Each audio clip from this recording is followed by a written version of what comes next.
ሰላም እንዴት ናችሁ? ዛሬ ደግሞ ስለ ሰቨረንስ ፔይ ወይም ደግሞ ስለ ስራ ስንብት ክፍያ እንመለከታለን። እንግዲህ የስራ ስንብት ክፍያ እንዴት ይሰላል፣ የስራ ስንብት ክፍያ ታክስስ እንዴት ይቆረጣል የሚለውን ከማየታችን በፊት የስራ ስንብት ክፍያ ወይም ሰቨረንስ ፔይ መቼ ነው የሚከፈለው ወይም ደግሞ በምን ሁኔታዎች ሰራተኞች የሰቨረንስ ፔይን ወይም የስራ ስንብት ክፍያን ያገኛሉ ወይም የማግኘት መብት አላቸው የሚለውን እንመለከታለን። በኢትዮጵያ የሰራተኛ ሕግ 1159/2019 የተለያዩ የስራ ስንብት የማግኛ መንገዶች ወይም ደግሞ የስራ ስንብት የምናገኝባቸው ሁኔታዎች አሉ። በዛሬው ቪዲዮ አንድ ሰራተኛ የስራ ስንብት መቼ ያገኛል ወይም ደግሞ እንዴት ያገኛል፣ እንዲሁም ደግሞ የስራ ስንብት ክፍያን እንዴት እናሰላለን፣ ከስራ ስንብት ክፍያ ላይ ደግሞ ታክስ እንዴት ካልኩሌት ይደረጋል የሚለውን በዚህ ቪዲዮ የምንመለከት ይሆናል። እስከ ቪዲዮ ፍጻሜ ድረስ አብራችሁን ቆዩ። እንግዲህ በኢትዮጵያ ሰራተኛ ሕግ 1159/2019 አንድ ሰራተኛ ወይም አንድ ተቀጣሪ ይሄ ፕሮቤሽን ፔሪድ የምንለውን ወይም ደግሞ የሙከራ ጊዜውን ከጨረሰ እንዲሁም ደግሞ እድሜው ለጡረታ ብቁ ካልሆነ እና የሚከተሉትን ሁኔታዎች የሚያሟላ ከሆነ የስራ ስንብት ክፍያ የማግኘት መብት አለው ተብሎ ተቀምጧል። እንግዲህ እነዚህ ሁኔታዎች እነማን እንደሆኑ አብረን እንመልከት።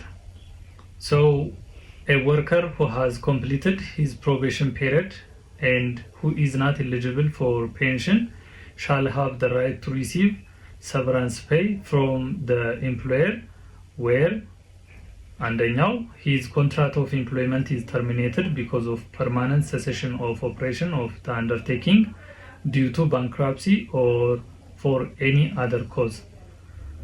እንግዲህ አንድ ሰራተኛ ወይም አንድ ተቀጣሪ ፕሮቤሽን ፔሪድ የምንለውን ወይም ደግሞ የአንድ ሰራተኛ የሙከራ ጊዜ የምንለው ማለትም አንድ ሰራተኛ ከተቀጠረበት ጊዜ አንስቶ እስከ 60 ቀን ድረስ ያሉትን ፕሮቤሽን ፔሪድ እያልን ነው የምንጠራቸው።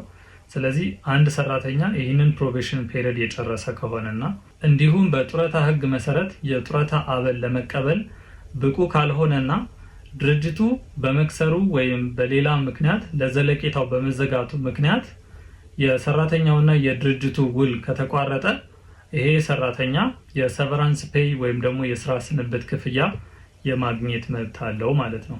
ስለዚህ አንድ ሰራተኛ ፕሮቤሽን ፔሪዱን ከጨረሰ እንዲሁም የጡረታ አበል ለመቀበል ብቁ ካልሆነና ድርጅቱ በመዘጋቱ ምክንያት ወይም በሌላ በየትኛው ምክንያት የስራ ውል ከተቋረጠ ይሄ ሰራተኛ የሰቨራንስ ፔይ ወይም ደግሞ የስራ ስንብት ክፍያ የማግኘት መብት አለው ማለት ነው። ስለዚህ የመጀመሪያው ሁኔታ ወይም አንድ ሰራተኛ ከድርጅቱ የሰቨራንስ ፔይ ወይም የስራ ስንብት ክፍያ የማግኛ መንገዱ የትኛው ነው?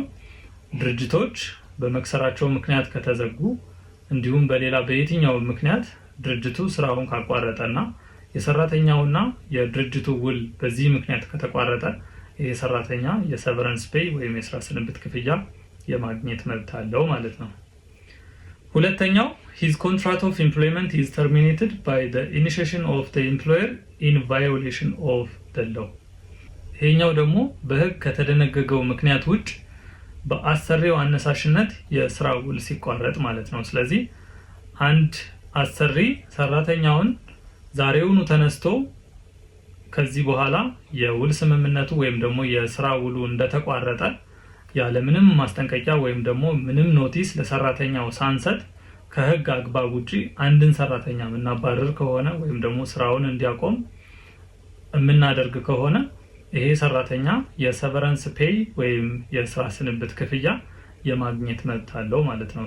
ስለዚህ አንድ ሰራተኛ ከህግ አግባብ ውጪ ወይም ደግሞ ሰራተኞች ከስራ ከሚሰናበቱት ህጋዊ አግባብ ውጪ አንድን ሰራተኛ አሰሪው ከስራ የሚያሰናብተው ከሆነ ይሄ ሰራተኛ የሰቨረንስ ፔይ የማግኘት መብት አለው ማለት ነው። እንግዲህ እንደሚታወቀው አንድን ሰራተኛ አሰሪው ከስራ ሲያሰናብት የተለያዩ ሂደቶች አሉ። ለምሳሌ አንድ አመት የሰራ ሰራተኛ ከሆነ የአንድ ወር ማስጠንቀቂያ ይሰጣል ወይም ደግሞ የአንድ ወር ኖቲስ ይሰጣል።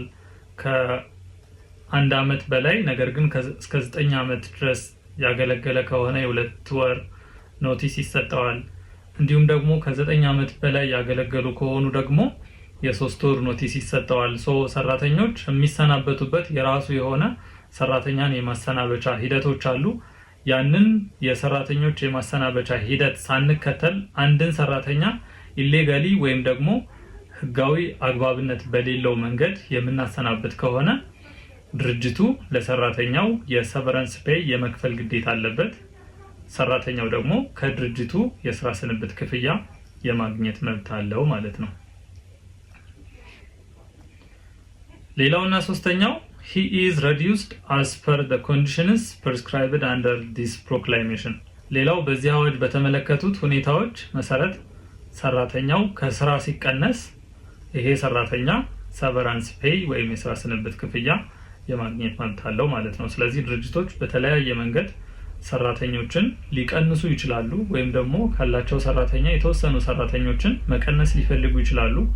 ስለዚህ ድርጅቶች በዚህ መንገድ ሰራተኞችን የሚቀንሱ ከሆነ እነዚህ የተቀነሱ ሰራተኞች ከድርጅቱ ሰቨራንስ ፔይ ወይም የስራ ስንብት ክፍያ የማግኘት መብት አላቸው ማለት ነው። አራተኛው where the worker resigned due to sexual harassment or sexual violence by the employer or managerial employee, or where such act was committed by a co-worker and the incident was reported to the employer but the latter failed to take appropriate measure in due time። እንግዲህ ይሄኛው እዚህ ጋር 3 ነገሮችን መመልከት እንችላለን። እንግዲህ አንድ ሰራተኛ በአሰሪው ሊሆን ይችላል ወይም ደግሞ ማኔጀሪያል ፖዚሽን ባሉ ሰዎች ወይም ሰራተኞች ሊሆን ይችላል። እንዲሁም ደግሞ በኮወርከርስ በኩል የሴክሹዋል ሃራስመንት ከደረሰበትና ይሄ ጉዳይ ለድርጅቱ ሪፖርት ተደርጎ ነገር ግን ድርጅቱ በጊዜው እርምጃ ባለመውሰዱ ምክንያት ሰራተኛው ውሉን ቢያቋርጥ ይሄ ሰራተኛ የሰቨረንስ ፔይ ወይም ደግሞ የስራ ስንብት ክፍያ የመጠየቅ መብት አለው ማለት ነው። ስለዚህ በአሰሪ ወይም በስራ መሪ ሴክሹዋል ሃራስመንት ወይም ደግሞ ወሲባዊ ትንኮሳ የተፈጸመበት እንደሆነ ወይም ድርጊቱ በሌላ ሰራተኛ እንደተፈጸመ ሪፖርት ተደርጎለት አሰሪው ተገቢውን እርምጃ ባለመውሰዱ ምክንያት ሰራተኛው የስራ ውሉን ቢያቋርጥ ይሄ ሰራተኛ ሰቨራንስ ፔይ የማግኘት መብት አለው ማለት ነው። አምስተኛ he has terminated his contract of employment because of the employer's maltreatment affecting his human dignity or moral or constituting a criminal offense under the criminal code።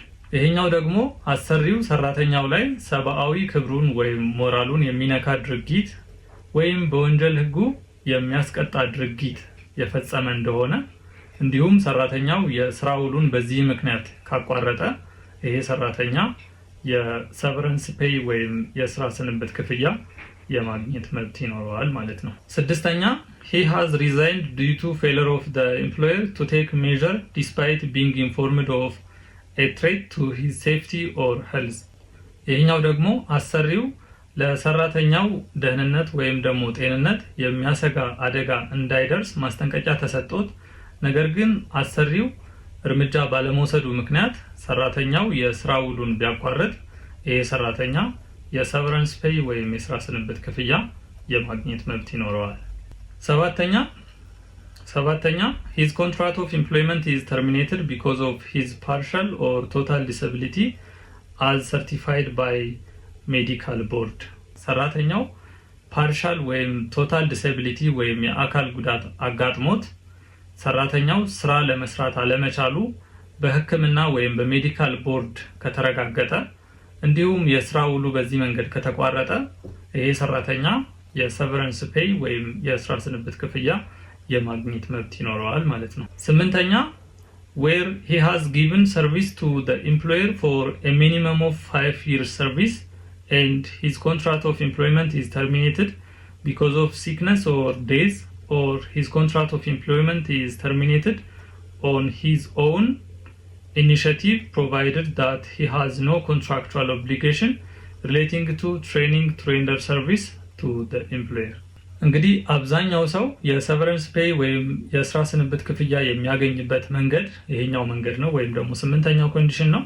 ይሄ ማለት አንድ ሰራተኛ ቢያንስ ለ5 ዓመት ያክል የስራ አገልግሎት ካለው እንዲሁም በህመም ምክንያት ወይም በሌላ የጤና እክል ምክንያት ወይም ደግሞ በሞት ምክንያት ውሉ ከተቋረጠ በተጨማሪም ሰራተኛው ምንም አይነት ከአሰሪው የውል ግዴታ የሌለው ከሆነና ሰራተኛው በገዛ ፈቃዱ የስራ ውሉን ካቋረጠ የሰቨረንስ ፔይ ወይም ደግሞ የስራ ስንብት ክፍያ የማግኘት መብት ይኖረዋል ማለት ነው። ስለዚህ አብዛኛው ሰው በዚህኛው ኮንዲሽን የሰቨረንስ ፔይ ወይም የስራ ስንብት ክፍያ ያገኛል ማለት ነው። ሌላኛውና የመጨረሻው his contract of employment is terminated on his own initiative because of HIV AIDS ነው የሚለው። በኤችአይቪ ኤድስ ህመም ምክንያት ሰራተኛው በገዛ ፈቃዱ የስራ ውሉን ያቋረጠ እንደሆነ የሰቨረንስ ፔይ ወይም የስራ ስንብት ክፍያ የማግኘት መብት ይኖረዋል ነው የሚለን። ኦኬ እነዚህ የተመለከትናቸው በሙሉ አንድ ሰራተኛ የሰቨረንስ ፔይ ወይም የስራ ስንብት ክፍያ የሚያገኝበት መንገዶች ወይም ደግሞ የሚያገኝበት ኮንዲሽኖች ናቸው ማለት ነው።